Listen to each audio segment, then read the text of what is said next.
या देवी सर्वभूतेषु महाकालरात्रिरूपेण संस्थिता नमस्तस्यै नमस्तस्यै नमस्तस्यै नमो नमः। ॐ कालरात्रिदेवे नमः। ॐ कालरात्रिदेवे नमः। ॐ ऐं ह्रीं क्लीं चामुण्डाय विच्चे। ॐ ऐं ह्रीं क्लीं चामुण्डाय विच्चे। नवरात्रि के 7वें दिन महासप्तमी को माता कालरात्रि की पूजा की जाती है। जैसा माँ का नाम है वैसा ही उनका रूप है। खुले बालों में अमावस की रात से भी काली माँ कालरात्रि की छवि देखकर ही भूत प्रेत भाग जाते हैं। माँ का रंग काला है। खुले बालों वाली यह माता गर्दन पर बैठी हुई हैं। माता जब सांस लेती हैं तो इनके श्वास से भयंकर अग्नि निकलती है। माँ का रूप इतना भयानक है, उसके बाद भी यह एक हाथों से भक्तों को अभय दे रही है। मधुकैटभ को मारने में माँ का ही योगदान था। माँ का भय उत्पन्न करने वाला रूप केवल दुष्टों के लिए है। अपने भक्तों के लिए माँ अत्यंत ही सुख फलदायी है। कई जगह इन्हें शुभंकरी नाम से भी जाना जाता है। माँ कालरात्रि दुष्टों का विनाश करने वाली हैं। दानव, दैत्य, राक्षस, भूत, प्रेत आदि इनके स्मरण मात्र से ही भयभीत होकर भाग जाते हैं। एक ग्रह बाधाओं को भी दूर करने वाली हैं।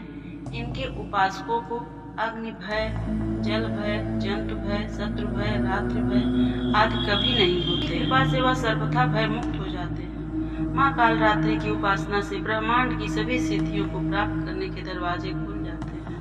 साधक के सभी पाप धुल जाते हैं और रास्ते में आने वाली सभी बाधाएं साधक के सभी पाप धुल जाते हैं और रास्ते में आने वाली सभी बाधाएं पूरी तरह खत्म हो जाती हैं।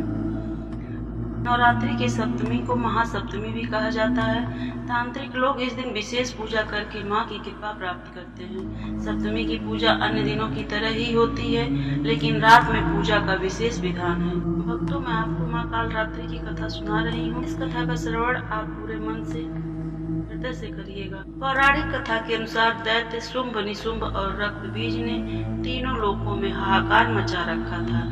इससे चिंतित होकर सभी देवतागण शिव जी के पास गए। शिव जी ने देवी पार्वती से राक्षसों का वध कर अपने भक्तों की रक्षा करने को कहा। शिव जी की बात मानकर पार्वती जी ने दुर्गा का रूप धारण किया और शुंभ निशुंभ का वध कर दिया। परंतु जैसे ही दुर्गा जी ने रक्त बीज को मारा, उसके शरीर से निकले रक्त से लाखों रक्त बीज उत्पन्न हुए, जिसे देखकर दुर्गा जी ने अपने तेज से कालरात्रि माँ को उत्पन्न किया।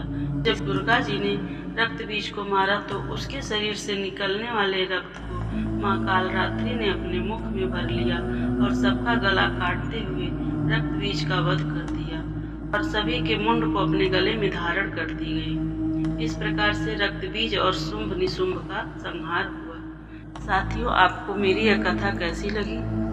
अगर आपको मेरी कथा अच्छी लगती हो तो कृपया मेरे चैनल को अवश्य सब्सक्राइब करें, लाइक करें और बेल आइकन को दबाना मत भूलें। बोलिए सभी प्रेम से माँ कालरात्रि की जय, दुर्गा मैया की जय। हर हर महादेव।